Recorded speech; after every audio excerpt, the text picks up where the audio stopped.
Chapter 60, The New Year, Leviticus 23, 23 to 25. And the Lord spake unto Moses, saying, Speak unto the children of Israel, saying, In the 7th month, in the 1st day of the month, shall ye have a Sabbath, a memorial of blowing of trumpets, and holy convocation. Ye shall do no servile work therein, but ye shall offer an offering made by fire unto the Lord. Leviticus 23, 23 to 25. In the Old Testament calendar, the 7th day is the day of rest, and the 7th month also was a kind of Sabbath.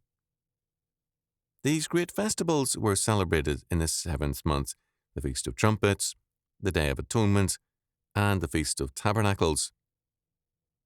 In verse 24, reference is made to the blowing of trumpets, which is literally a shouting of trumpets, a joyful acclamation. Psalm 81 has been used by the synagogue on this day, the Feast of Trumpets.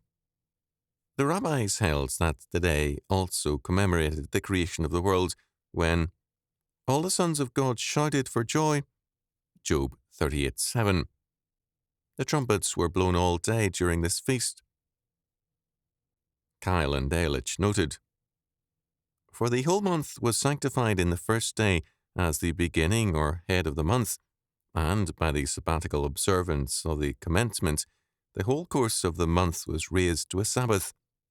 This was enjoined not merely because it was the 7th month, but because the 7th month was to secure to the congregation the complete atonement for all its sins and the wiping away of all the uncleanness which separated it from its God, that is to say, on the Day of Atonement, which fell within this month, and to bring it a foretaste of the blessedness of life and fellowship with the Lord, that is to say, in the Feast of Tabernacles, which commenced 5 days afterwards.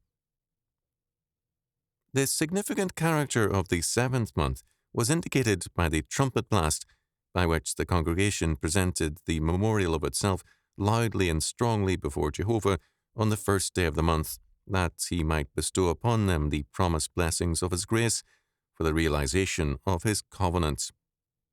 The trumpet blast on this day was a prelude of the trumpet blast with which the commencement of the year of Jubilee was proclaimed to the whole nation on the Day of Atonement of every 7th sabbatical year, that great year of grace under the Old Covenant, chapter 25:9.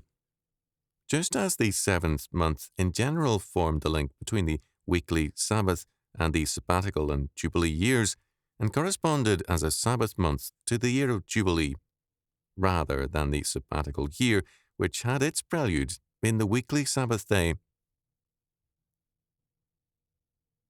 In Nehemiah 7:73, 8 to 12, we have an account of the celebration of this feast. Since the people then were newly returned from the captivity in Babylon to a ruined city, and because the reading of the law by Ezra made them aware of their sins, the people wept. Nehemiah, however, told the people to look not to their evil past, but rather to God's grace, and to rejoice.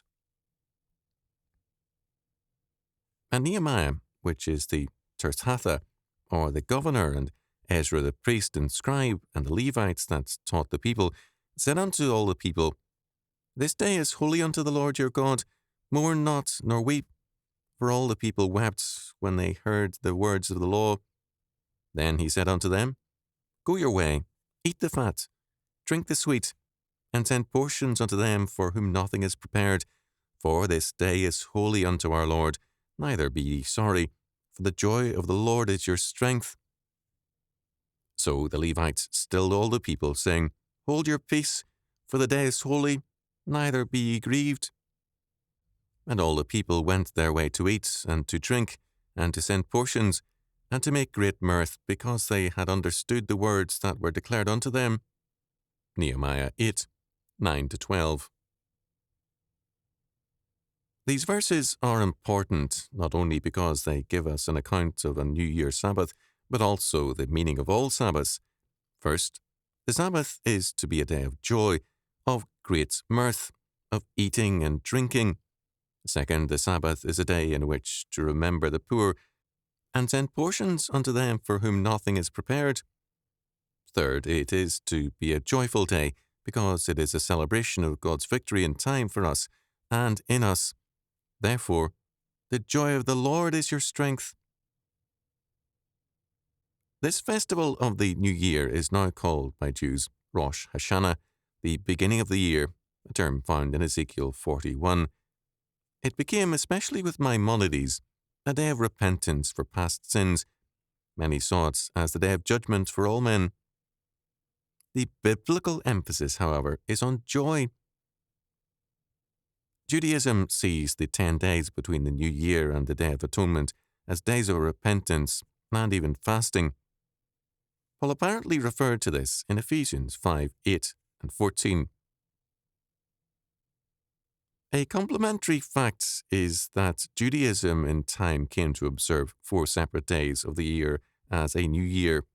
First, this day, the 1st of Tisri, was the start of the civil calendar and the first day of the Sabbath year and of the Jubilee. Second, the 1st of Nisan was the new year for Jewish kings and for the religious calendar.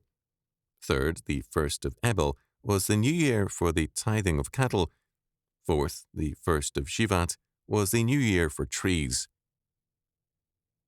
Again, in this festival we have an important emphasis on time.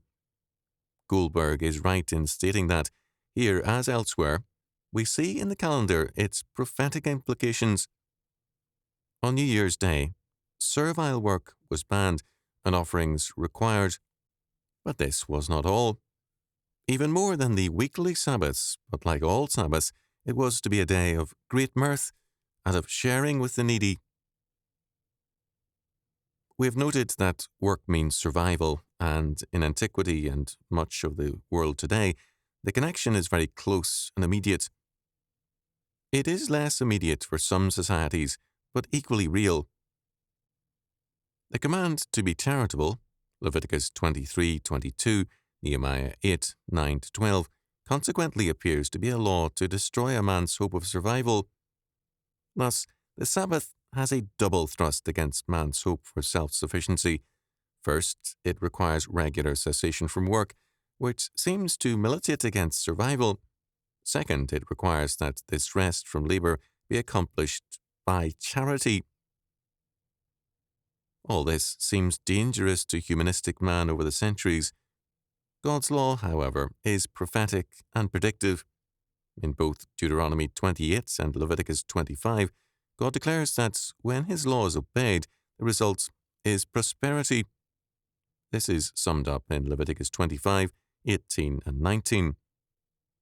Wherefore ye shall do my statutes and keep my judgments and do them, and ye shall dwell in the land safely.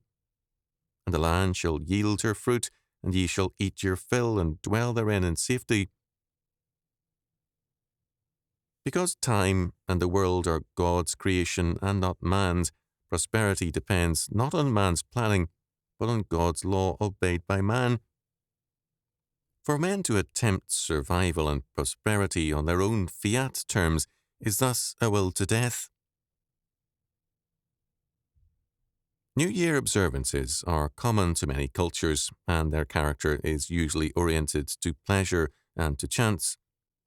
The New Year celebration of Scripture requires joy and community, and charity as essential to that community. It is, when biblical, prophetic, because it celebrates the redeemed man's growing dominion over all things in the name of Christ. It is a Sabbath, and it celebrates the harvest to come, the assured victories in our God. In Ecclesiastes 11:1 we are told, "Cast thy bread upon the waters, for thou shalt find it after many days." The reference is to rice growing. The rice is the farmer's bread or food, and he must throw it upon the rice paddies in order to have a harvest. The Sabbath is such a trust in our future in the Lord. Faith is not easy where our sustenance is concerned, but, as Psalm 126:6 declares, "He that goeth forth and weepeth, beareth precious seed, shall doubtless come again with rejoicing, bringing his sheaves with him."